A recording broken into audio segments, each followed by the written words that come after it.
Welcome to the Open to Hope Show. I'm your host, Dr. Heidi Horsley, and we are in partnership with the Association with Deaf Educators and Counselors.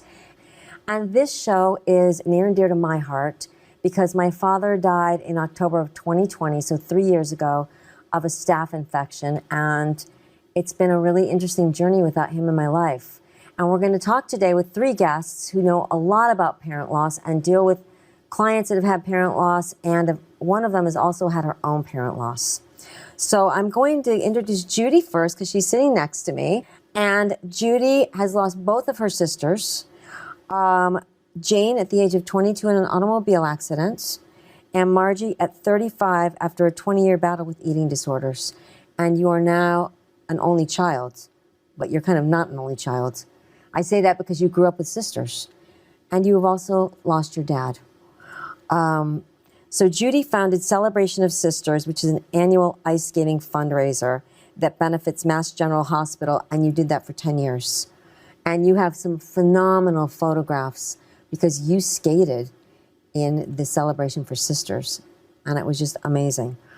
We're going to show some of those today. She also just recently keynoted at Bereaved Parents USA, and she is an Open to Hope writer. So if you go to Open to Hope, you can read a lot of things that Judy has written. And she presents workshops at the Compassionate Friends. Welcome to the show, Judy. Thank you for having me. It's wonderful to have you here. Next to her is Claire. Claire Sharkey used to host our Open to Hope. She used to be our crew at Open to Hope. I've known Claire for over 10 years. We met when she was my student at Columbia University in the social work program.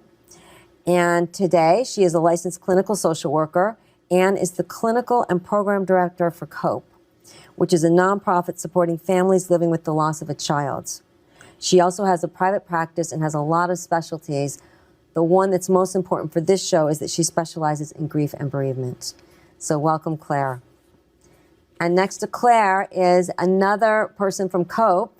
He is the executive director, Adam Rabinovich. Adam is the executive director of COPE, as I said, which again is a nonprofit grief and healing organization dedicated to helping parents and families living with the loss of a child. He is also a bereaved sibling. His sister Marnit died when she was just under 2 years old. And he was previously the executive director of Goal and the deputy director of Link. So welcome to the show, Adam. Thank you for having us. It's great to have you all here today talking about this topic. As I said, it's something that I've been grappling with for the last 3 years. And I think the first question I have for all of you is, what is unique about losing a parent? Maybe I'll start with Judy, since you lost your dad. And I know when you wrote for Open to Hope, you said when you lost your dad, it brought up some things about your sisters. Yes, thank you, Heidi. My father's death in 2011 was kind of the catalyst that finally let me grieve for my sisters. And I think, I don't know if everybody will agree with me, that when you have another tragic loss, your other losses kind of bubble to the surface. Mm-hmm. And you kind of, all those memories and tragedies come, and it makes you relive all the other tragedies. So after suppressing the grief about my sisters, it made me realize it was time to grieve for them. And my father, I don't know, fathers and daughters have a very special relationship, and he was the anchor that held the family together after my sisters died. And I knew his loss was going to be tremendous. He was sick for many years with a neurological illness, so losing him was a tragic loss as well. Well, you know, I really identify with the way you talked about your dad, because that was the role my dad played also. He was our anchor, he was our rock, he was our go-to person. He held the family together, and I think, I knew it at the time, but I think I really realized it after, even more. And it was interesting having him die because I was like, wow, he made it, my life kind of magical too. I think the only icing on, like the only positive, if I can say positive about it, is that I hoped that he and my brother were reunited. You know, it's interesting having a parent die because we've never known our lives without our dads. Like, who are we without our dads? So what would you say, Claire, about the uniqueness of parent loss? I've worked with both kids who've lost parents and then also adults who've lost parents. And with children, there was this whole lifetime of memories that they were supposed to have been able to have. And so they're really working with just this shorter period of time and trying to, a lot of that being memories they can't remember. And so what I think is so unique is, there's the other parent who now has to do all of that on their own, but then also maintain that connection for them and allow those continuing bonds. And I think that can be really challenging for kids to just not have them for a lot of those really big milestones. And then with adults, you have that lifetime of memories and you have that parent, but they're also then more of a friend and a peer too at that point. And so you're losing two people in your life, not just this person who was a parent and this caregiver, but also someone who now has really played a different role too in your life as you've been an adult. And so I think it's really unique at either age, but can really be impactful. Well, I think that is so true. And I remember when my husband's father died and he said, my dad was someone who was always proud of me. Who is going to replace that? Who's going to be proud of me now? Like I used to do things to make him proud. And I also think it's interesting that you're saying, and I think it is so true, the surviving parent needs to hold the memories for the children and be open to talking about that. And I mean, some parents I think are and some are not as comfortable, but it is an important role. Yeah, I chose my husband as a partner because I knew that we would together raise our children and bring these different qualities. And so if I didn't have him bringing what he brings to the table and I kind of have to fill those roles, it can be really challenging to be both me and him if I were in that position. And so when I'm working with the parents and the caregivers, I'm also thinking about that with them, about how are they kind of holding both of that for themselves and their child. Right. I worked with 9/11 families for 10 years, as you know, and they had all lost a father in the World Trade Center, a firefighter father. And the mothers, there were so many roles that they played, the fathers, that the mothers were now expected to play and weren't comfortable with it. So it does create a lot of challenges. What are your thoughts, Adam, about this? On a professional note, we at COPE connect with so many children of all ages looking for support for the loss of a parent or parents. So I know that there's such a need for us to be able to support and to connect with other partners like Open to Hope to make sure that people can get the support they need. On a professional tip, that's my main takeaway from working with COPE. Personally speaking, my parents are still with me. They've recently lost many of their parents. Yeah. One goes back further, 40 plus years from when we're taping. And I have very dear friends who are like family who have lost one or both parents along the way. And what I've seen among many other dynamics and shifts is a passing of a legacy generation to generation, which to me, looking a bit from the outside, is both a responsibility and an opportunity for them to carry on traditions, recipes, memories from their parents and those before them. So I've been so impressed by friends and family who have taken that legacy, taken it on their shoulders and carried it forward for themselves and for their own children. I like this, and that gets into our next question about coping strategies. And like you said, adaptive coping strategies, passing down ritual, stories, memories to the next generation is so important. What other things, Judy, I'm wondering, do you see as adaptive coping strategies after the death of a dad? Well, I think the number one is passing down the traditions. Yeah. And I now have a grandson who's named for my father. I love that. And that's like a living legacy that we have. And what's his name? Benjamin, Benji we call him, which that was my father's nickname. And that's just a beautiful thing. And we have my other grandson, we gave the Hebrew name, which is using his Hebrew name. So with my two grandsons are carrying on his legacy. And what's the Hebrew name? Binyamin. I love it. And carrying down, the traditions that he used to do for me and my sisters. He used to bring, Friday night surprise or Friday night challah, and now doing that with my daughters and now to my grandchildren. And it's just keeping that legacy and hoping that in some way, like you said, your father being proud of you is, I think about every day, is he still proud of us? Is he still proud of me? Is he still proud of me as a woman, as a mother, as an author, as a speaker, living my life and, showing that to my children and talking about him and keeping his memories alive. Well, I like this, Judy, what you're saying, because sometimes I also think if I'm struggling with something or need advice, I think, what would my dad say right now? Or if I'm working with clients and they've had a parent loss, I'll bring in the parent in the room. What do you think your dad would say? Or what do you think your mom would say? What would they want you to do at this point? What support would they give you? And I think that's really helpful to kind of think about what would they say if they were here. If my daughters ask me advice and I'm stuck, Yeah. I'll say, Papa would say this. Oh, Or Papa would want you to do this. Because I'm like, I don't know. They were so much wiser than I am, that's for Judy, sure. I love that you say it like that. And you bring him in and keep him alive in those ways. Right. What are your thoughts, Claire, for coping strategies? I think what's really interesting for the child is that it was their parent, but this was someone who was someone else's spouse and someone else's friend and someone else's coworker. And so getting to hear those memories and those stories from those other people, so you remember them as this whole person, and getting to get those insights, I think is really special and allows them to, again, continue to be a part of their life. And just know them fully. And so I always, when I'm working with clients, really encourage them to reach further out into that network to get those stories. Yeah, because some of the best stories are stories that friends have. And you might not have known them before. Yes. You might not have heard them before because they wouldn't have felt that was a story they needed to share while they were still living. But now it has a different meaning. And I would imagine sometimes kids want to know, what was my dad or mom like as a child? Were they like me? Were they not like me? So like you said, expanding that out. What are your thoughts about this, Adam?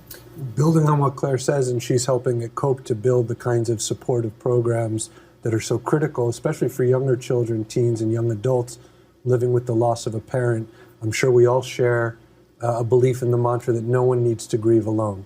So one thing that's clear to me, clear to us at COPE, especially for younger children living with the loss of a parent, is it can feel so isolating. And in some of the programs that we offer and other great organizations that are working particularly with younger kids offer, gives children living with the loss of a parent often the first connection point to other children living with the loss of their parents. So they get to realize that they're not alone in their grief and that there's others in this club that no one wants to belong to. However, it can be a very connecting and helpful for coping in their own grief journey. I love that. I think peer support is absolutely key, because when children have had the death of a parent, they sometimes can feel like they're the only ones. And maybe they don't know anyone else. And going to COPE and seeing that there's other kids that have had a similar loss, I would think would be really healing. Sure. Tell me about COPE. How do the kids meet? Is it virtual? Is it in person? What kind of services do you have? Will you share a little bit? Sure. So we have one teen and young adult group, and Okay. they actually originally met in person, and then during COVID went virtual, and then decided to stay virtual. Oh, wow. Because so many of them were going to college and really wanted to be able to continue in the group. So they meet monthly, and it's actually all types of loss, but all teens and young adults. And some of them actually have both sibling and parent losses now, and Wow. have had secondary losses during their time in the That's group. a lot for a child. It is, and so being able to maintain that space in the group and support each other. And then we also have our camp every year during the summer. It's a weekend-long bereavement camp for 7 to 17-year-olds where they do all the fun summer camp stuff and then also do these grief circles and memory ceremonies, et cetera. And then that's on one side of the lake, and on the other side of the lake, the parent caregivers have the option to also have a retreat so that they have some things that they do at the same time that are similar, so that it bridges those conversations afterwards. When they're headed home, they've done some of the same things and can really talk more about that person, talk more about their grief. And sometimes for many of them, that's one of the first times they're really talking about it. That's amazing. I did not know you had both the kids and the caregivers or parents. And where is it? What lake are you on? It's hosted at a beautiful spot called Camp Wayne, and it's in the Pocono Mountains in Pennsylvania, about 3 hours from where we're talking in New York City. And we are part of a national network of bereavement camps called Camp Erin, E-R-I-N, named after the young woman who inspired the work that we do. And we just, as we're taping, finished our 12th season helping families, which is both the children who need the support that they get and their adults in their lives. This is phenomenal. So everybody that's listening that needs a camp for your children, please go and look at Camp Aaron and Cope, because, you know, I have heard time and time again how invaluable these camps have been with kids, and pretty life-changing. So, okay, so I'm wondering about the do's and don'ts in offering support, Judy. What would be helpful for you? What was helpful and what wasn't helpful with your own loss of your dad? Well, I echo what Claire and Adam, and I think you say, is that nobody grieve alone, that you always have somebody to talk to. I think that's paramount. And I think that is being kind to yourself. I like that. And Giving ourselves grace. giving yourself grace. And I think that no matter what age you are, when you lose somebody, it's always the loss, and just to be kind and understanding and take care of yourself. And if Yeah. you need help, ask for it. And that's the hard thing to do. You're reminding me of some things that were helpful and not helpful in my own dad's death. One thing that was not helpful is when people said, well, he lived a good life and a long life. And I know that he did, but as you said, that doesn't make us miss our dads any less. And I was happy that he did, because my brother, our siblings' lives were cut short. So that was difficult. The other thing I think that is never helpful, and I've seen it with the kids I worked with and myself, is comparing losses. In other words, widows saying, well, I lost my soulmate. He was just your father. And I have heard that, unfortunately, with the kids I've worked with. That's not helpful, because the worst loss that can ever happen to us is the one that's happening to us right now. It's the loss that we know. It's the one that's kicked us to the ground. It's the one where we don't know how we're going to survive. So, anything to add to that, Claire?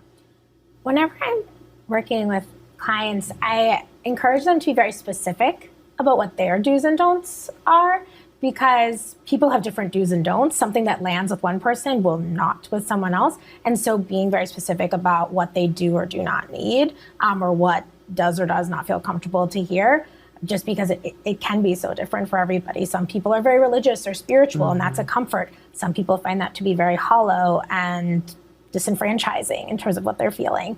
And so I always encourage people to be really specific about what they need as they're figuring it out themselves.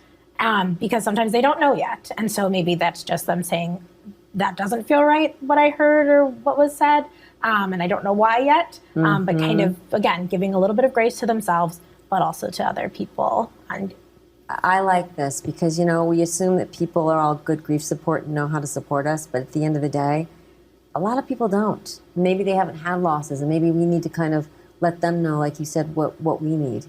And they're not psychic. So it's good advice. Adam, what are your thoughts on this? Well, I'll just add in this conversation Yeah. is a perfect example of it. And with my time learning on the job at Cope, and I'm not one of the clinical professionals like you and Claire here, I'll add that in our society, and I'll speak for our family, as the stigma and the quiet and silence sometimes too often around death and loss and grief, we all work together to diminish. So by having conversations like this, we share stories and journeys. And I encourage anyone who's listening or sharing our conversation today that there are resources out there to learn about speaking about grief, talking about loss. We're not all going to get it right all the time, but it's something that we can all work on individually, and as a collective, we're going to only get better about talking and supporting people living with loss and the death of a loved one, because it's going to touch us all, so we can learn along the way as well how we can support those that we care about. Absolutely. And, I get calls and emails all the time saying, a child I know has had a death. I don't know how to talk to them. I don't know what to do. And I send them to Cope. I give them resources so that they can do a deep dive into it, because there's so much valuable information that you offer out there. Judy, what advice would you have for someone that had a parent loss and was really struggling? Again, I would say that to reach out, and there are so many resources for help. And nobody's journey is the same, and people grieve differently. Some people may need to talk to everybody and read everything. Some people may need quiet, and how everybody copes is different. And you can't, like you said, you can't compare yourself even in your grief. And some people, and whatever is comfortable with you, some people journal, some people do yoga, some people do art. I'm an ice skater. That's what I found helpful. I skated a lot. Some people go for a walk. Some people read. Some people don't read. And I think that, again, to be whatever feels comfortable for you. But if you're really, really struggling, is to find a person to talk to, initially if you're a doctor or your counselor, or find a group. I went to a group initially for people who had all lost parents. And, whatever you're comfortable with, but don't be alone. That's the one thing, is to have at least one person to talk to, a friend, a family member, and find something that works for you. But just don't do it alone. Well, I love that you skated, because we had Dr. Bessel van der Kolk on our show, and he talked about how the body keeps the score, and that trauma and loss gets trapped in your body, and that people don't realize how powerful moving your body is to helping you heal. So I mean, watching you skate, it's just another way of thinking about coping skills. People sometimes don't think about that as a coping skill. And the other thing with you that is I think really important is that it's never too late to grieve. And sometimes we do put our grief on a shelf for a while, and we do maybe not dive deeply into it. And I know with your sisters, you're constantly unpacking it. And when your dad died, you even unpacked it more. My dad, I think I was at a faster trajectory than I did my sisters. Yeah. But I think it was different kind of a loss. And I think I was different. But again, there's no recipe, and everybody has to find that way out. But if you really, really feel that you're struggling, just don't be afraid to ask for help. And, there's COPE, there's Open to Hope, there's Compassionate Friends, there's Bereaved Parents, there's a lot of organizations out there. I'm sure I'm missing some, and I apologize, but there are a lot of organizations that are wonderful people who really care, you don't have to do this journey alone. Absolutely. I think that is really, really key. And Claire, what would you say for advice? So my advice also would have been reach out, but I will also say that people are complicated and relationships are complicated. So I think it's really important for people who may not have had the perfect relationship with that parent to also be mindful of that's okay too. And that grief might look a little bit different, and they're just as warranted to be grieving, even if that relationship maybe wasn't perfect, and that will impact it, and to be really mindful of how it impacts that, and how it impacts then, of course, the other people in their lives who are grieving, who also had different relationships than them. And that's something that I think is really important to be mindful of, that, it might not have been perfect. This is so key. And it's something that's not talked about enough. So, there was a few kids that I have worked with that were actually relieved when their dads died. And it was something that they felt like they couldn't talk about. It was like taboo. And one of the things that they grieved was the opportunity for the relationship to change over time. Yeah. There was no opportunity to repair things or the things to change. And like you said, sometimes also we don't know how much the person means to us till they're no longer here.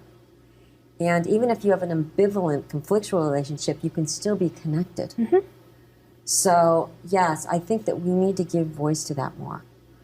And because sometimes when people die, as you know, they get elevated to the status of God. So it's like, okay, no, nobody's perfect. We all have, we're human. That's what makes us interesting. We love people, we fight with people, we dislike people, then we like them. I mean, it's complicated. So thank you for giving, that voice to people out there that are struggling. And some of my clients that are having the hardest problems after a loss are people that had ambivalent relationships. So Adam, anything you want to add to advice? Yes, as we've each and all said, under the banner of no one needing to grieve alone, there are resources out there, whether it's COPE at copefoundation.org, Open to Hope, the many groups that Judy mentioned, or other resources, supportive resources in one's community. Reach out. Everyone who's living with loss, who's living with the death or loss of a loved one, deserves and is entitled to supportive help. And so take that step, reach out for a lifeline, and no one needs to grieve alone. I love it. So where do people find you, Adam? You said cope.org? Copefoundation.org is the website where we have a lot of resources and connection points back to Open to Hope and Judy's, the work that Judy does, Compassionate Friends. We offer programs throughout the year to support all kinds of individuals and families living with the loss of a loved one. Okay. And Claire, where do we find you? copefoundation.org or clairesharkeytherapy.com. Okay. But we also, it's really important to us too that if people reach out and we can't offer services to them, to connect them to one of the many other organizations that are out there, because there are so many. I love this. And we really try really hard to know who's out there doing also really wonderful work. That's great. Okay. And Judy? JudyLipson.org. Okay, very good. And if you want to hear more, Adam, Claire, and Judy have all been on podcasts with me at opentohope.com. Thank you for joining Open to Hope today. And we always say, if you've lost hope, please lean on ours until you find your own. And God bless.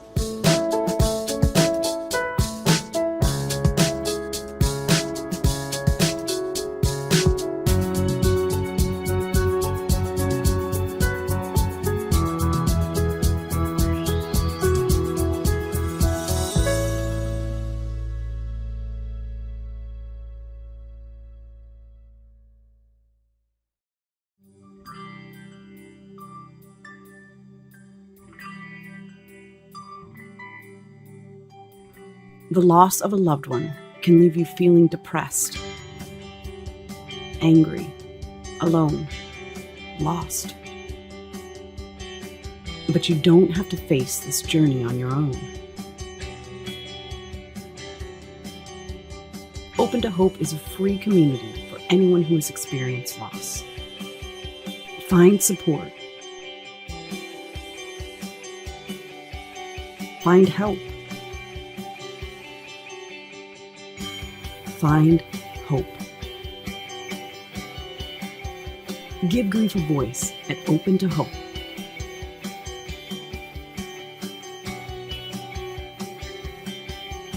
For more information, find us at opentohope.com.